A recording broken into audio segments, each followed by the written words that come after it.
The Analects is a foundational text of Chinese philosophy that records the sayings, conversations, and teachings attributed to a revered teacher and his disciples. It is not a structured treatise, but a collection of fragments, moral aphorisms, practical advice, and reflections on virtue, governance, family, and education. The text emphasizes ethical behavior, respect for hierarchy, cultivation of character, and the importance of ritual and tradition in both personal and societal life. Its influence has shaped East Asian thought for centuries, serving as a cornerstone for both political order and personal development. Confucius was a Chinese philosopher, teacher, and political thinker who lived during the spring and autumn period of Chinese history, circa 551 to 479 BCE. Though he saw little political success in his lifetime, his ideas laid the groundwork for a moral and social philosophy that would dominate Chinese life for millennia. He emphasized filial piety, the role of virtue in leadership, and the importance of self-cultivation. Rather than writing books himself, his disciples compiled his teachings, which later became canonical texts in East Asian culture. The text opens with a focus on self-discipline, respect, and the lifelong journey of learning. Emphasis is placed on developing oneself morally and intellectually through constant reflection. A good person, it is said, delights in learning, is slow to speak, and is sincere in action. Rituals, far from empty traditions, are seen as essential tools for shaping character and maintaining social harmony. The cultivation of proper behavior through ritual strengthens both the individual and the community. Respect for elders and superiors is not only a matter of etiquette, but a foundational principle of a well-ordered society. Filial piety, the reverence for one's parents and ancestors, is a recurring theme.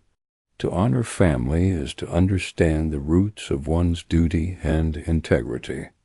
Similarly, loyalty to rulers and sincerity in public life are treated as extensions of personal virtue. Leadership is not based on power or fear, but on moral example. A ruler who governs with virtue inspires the people to follow willingly. The ideal person, described throughout the text, strives to be a gentleman or noble character, someone whose actions align with ethical principles, regardless of external recognition. Such a person is distinguished by humility, integrity, and a sense of responsibility. Knowledge is valued, but only when paired with wisdom and action. Empty talk or cleverness without sincerity is frowned upon, as true understanding reveals itself in consistent behavior. Social harmony is rooted in inner harmony. Rather than attempting to change others, one is encouraged to perfect the self. Self-awareness, honesty, and restraint are central traits. One should be mindful of their conduct in solitude just as much as in public, since virtue is defined not by appearance, but by authenticity. In this view, ethics are not situational but universal, applying equally in times of hardship or success. The teachings warn against the desire for quick recognition or material gain. The person of true worth does not chase status or wealth, but upholds values even when doing so brings hardship. Integrity in obscurity is more noble than compromise and fame. This philosophy urges patience, humility, and faith in long-term moral cultivation, ideals that remain relevant across cultures and centuries. The teachings continue by exploring the role of relationships in cultivating virtue, whether between ruler and subject, parent and child, elder and youth, or friend and friend. Each relationship has clearly defined duties. Social harmony arises when every person fulfills their role with sincerity and care. Mutual respect, even across hierarchies, is emphasized. Each superior must act justly and kindly, while the subordinate must show loyalty and diligence. Authority is justified only through virtue, not birth or force. A central idea throughout the text is that governance begins with the individual. If one cannot govern oneself, one cannot lead others. The moral character of those in power sets the tone for society. A leader who acts with benevolence and fairness will inspire goodness in the people. But if a leader is corrupt, the decay spreads downward. Therefore, rulers are urged to cultivate their inner selves and lead by moral example, not through laws and punishments. Goodness must flow from within. The concept of humaneness, or Ren, is repeatedly highlighted as the highest ideal. It involves kindness, empathy, respect, and love for others. It is not limited to grand gestures, but is found in everyday actions, in speaking truthfully, behaving modestly, and being generous. True humaneness means caring for others even when it's inconvenient, and treating all people with dignity, not just those in one's immediate circle. It is through practicing this virtue that one becomes fully human. Education is described not as a means to wealth or prestige, but as a path to moral clarity. Learning is a lifelong endeavor that requires humility. One must be willing to admit ignorance, ask questions, and listen carefully. The wise person understands that knowledge alone is not enough. It must be internalized and applied. The most admirable learners are not necessarily the most eloquent or celebrated, but those who live in accordance with what they've understood. Another key teaching warns against hypocrisy. The true test of character is consistency between speech and action. Saying the right things is easy, but doing them, especially in adversity, is what defines a noble spirit. The ideal person remains calm in chaos, humble in success, and principled under pressure. Even small, unseen acts of virtue matter greatly. This constant alignment of thought, word, and deed forms the foundation of both personal peace and societal trust. As the text unfolds, it becomes clear that virtue is not a fixed state, but a process, a daily practice of intention, attention, and improvement. No one is born perfect. Everyone must strive. Errors are inevitable, but what matters is the willingness to correct them. Shame lies not in failure, but in refusing to learn. Thus, each day is an opportunity to refine one's character and contribute to the greater order of the world through self-discipline and ethical living. Building upon earlier themes, the text delves deeper into the qualities that define moral excellence. Wisdom, courage, and benevolence are portrayed not as isolated traits, but as interconnected aspects of a well-rounded character. Wisdom allows one to discern right from wrong and to act appropriately in complex situations. Courage empowers one to stand firm in ethical convictions even when facing opposition. Benevolence ensures that actions are motivated by genuine care for others rather than selfish interest. Together, these virtues form a foundation for living in harmony with others and with the greater social order. The importance of ritual and propriety continues to be emphasized. Far from mere formalism, rituals are practical tools for cultivating respect, discipline, and social cohesion.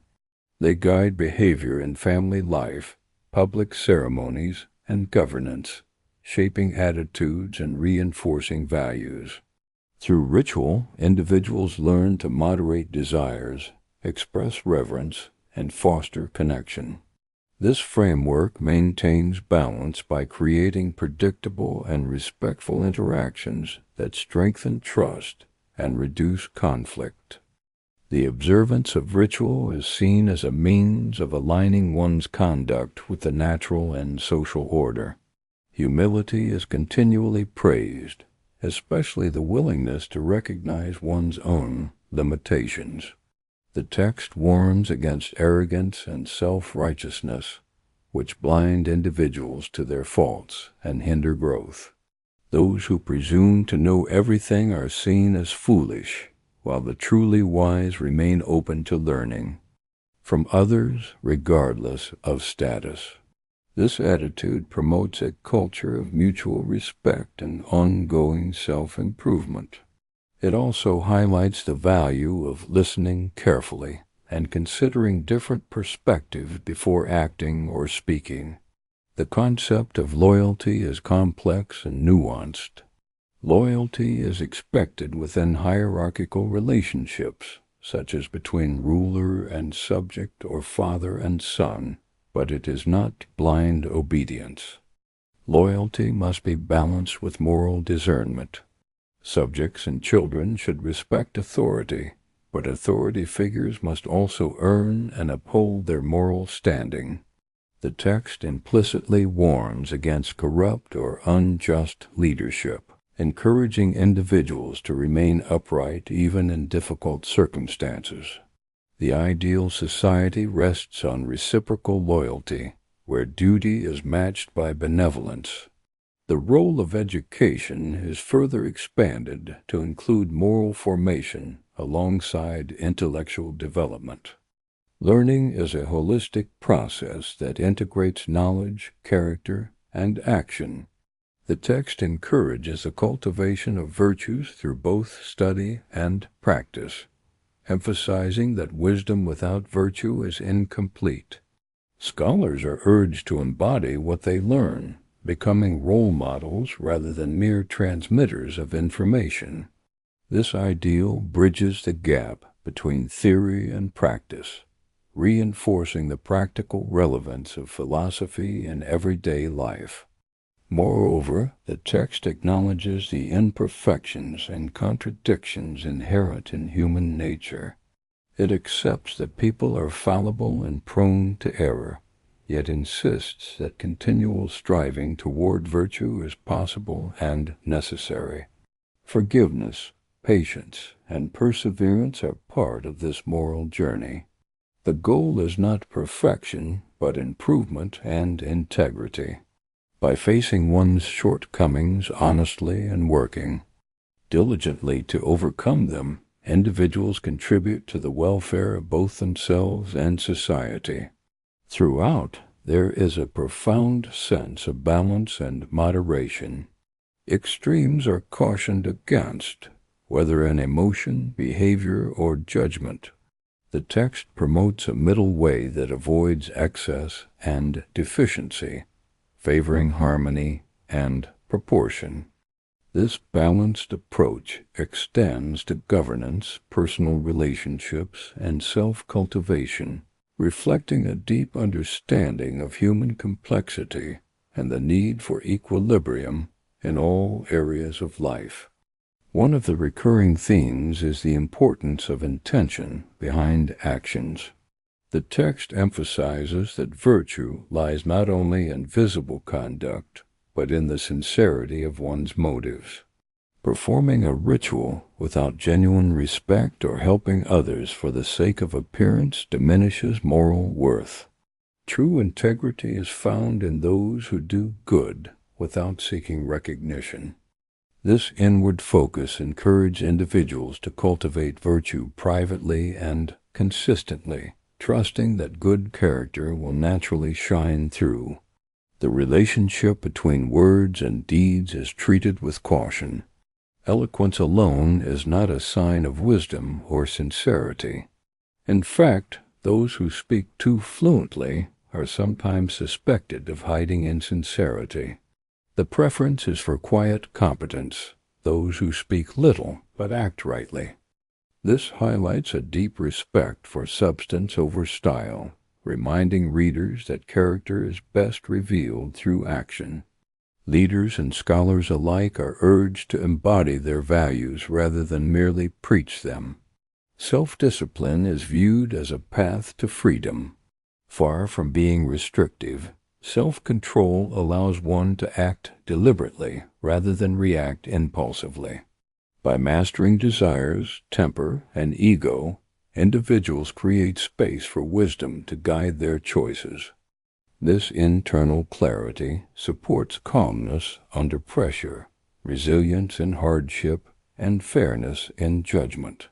It also prevents conflict and fosters better relationships as people learn to respond with thoughtfulness instead of emotion.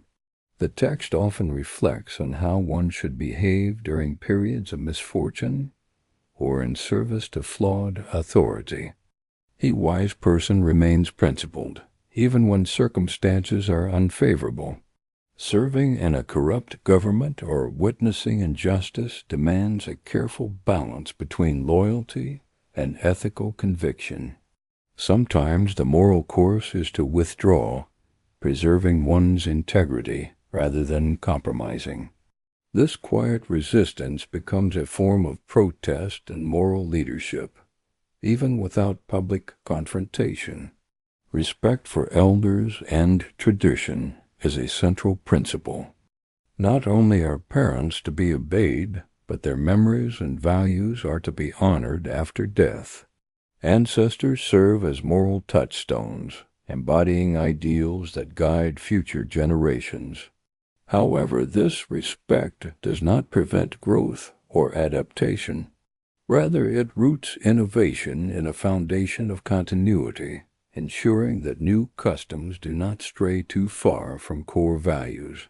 The result is a culture that evolves slowly but with stability and care. Kindness and empathy are repeatedly upheld as the heart of social harmony. One should avoid doing to others what one would not want done to oneself.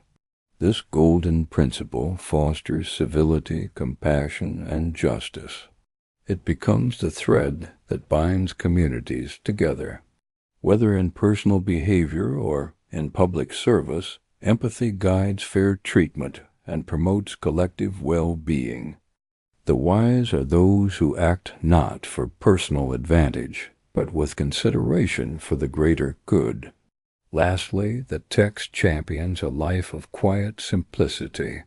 It does not idealize wealth or power, but regards virtue as the highest reward.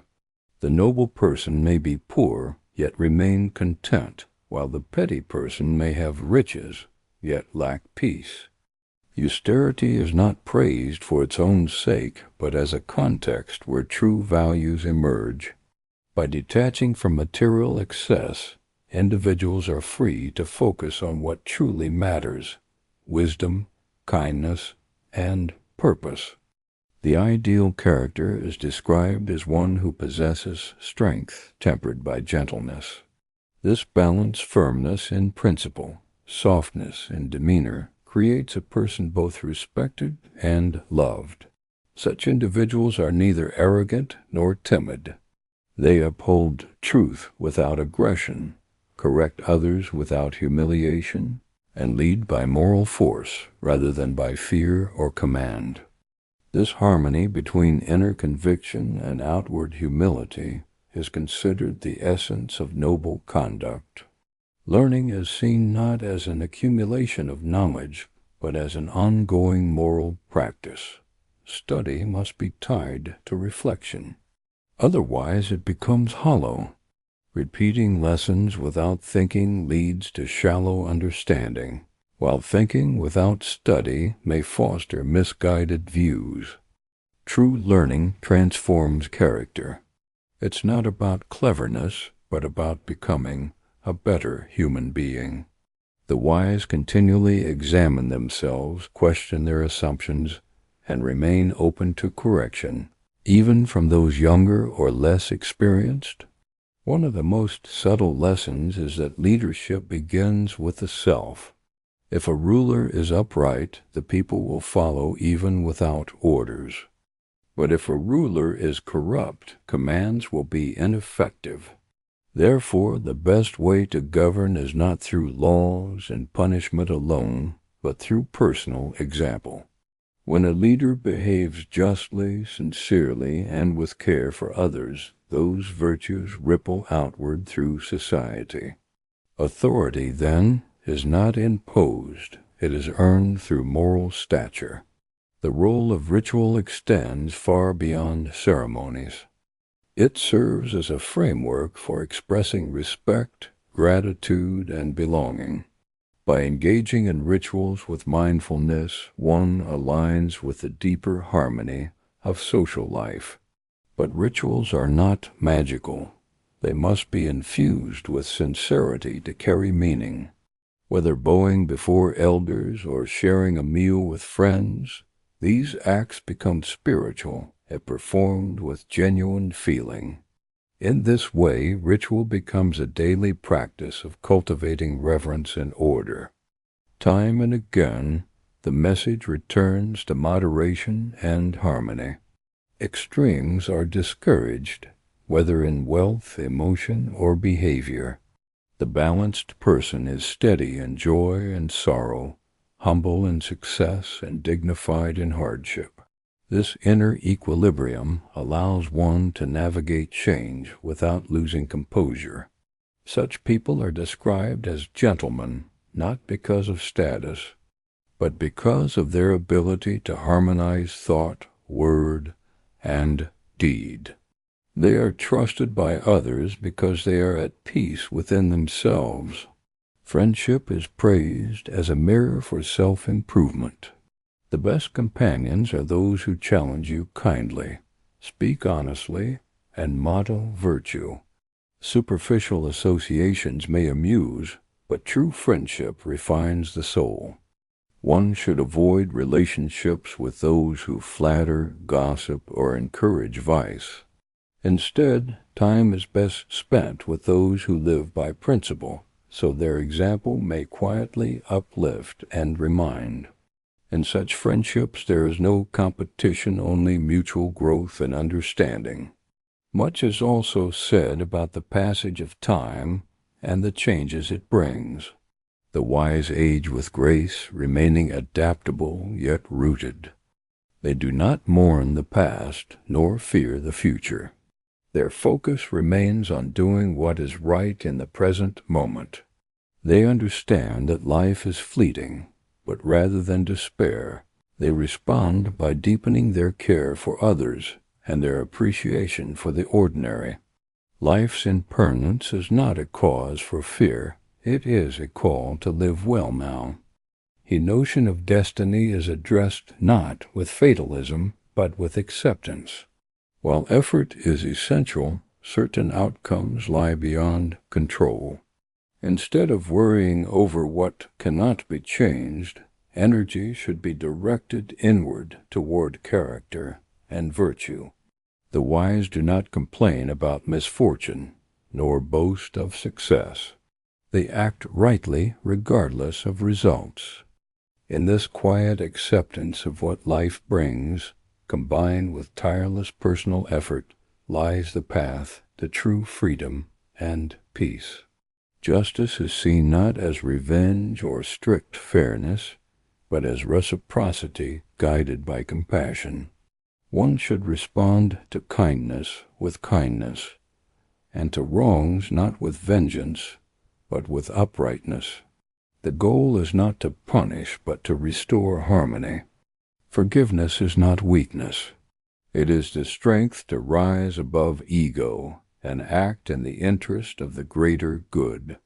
True justice heals rather than harms and restores dignity to all involved. Even in matters of wealth and status, the emphasis remains on ethics. Riches gained through dishonor are seen as shameful. High position means little if the person is not just. Honor lies not in titles or income, but in one's conduct. The wise may live modestly yet remain content, finding joy in service, beauty in simplicity, and strength in clarity. This indifference to luxury is not rejection but mastery, the ability to use resources without being ruled by them. A recurring theme is humility before knowledge. The more one learns, the more one sees what is yet unknown. Arrogance is viewed as a sure sign of shallow learning. True wisdom is marked by quiet confidence and constant inquiry. The wise listen more than they speak, and when they do speak, they choose words with care. Speech is considered an extension of moral character. Careless words betray a careless spirit. Teaching is considered a sacred responsibility. One should never withhold knowledge from those eager to learn. But good teaching adapts to the learner. It must be gentle, timely, and guided by the student's capacity. A good teacher inspires curiosity rather than imposes answers. The highest teaching leads not to dependence, but to autonomy, so that students can live wisely even without guidance. Thank you for joining us on this reflective journey through the Analects. These timeless teachings remind us that virtue begins within, and that the path to harmony lies in humility, discipline, and compassion. If this wisdom resonated with you, consider subscribing to Mindful Reads for more narrated classics on philosophy, spirituality, and life's deeper truths. Until next time, stay grounded, stay curious, and walk the way with grace.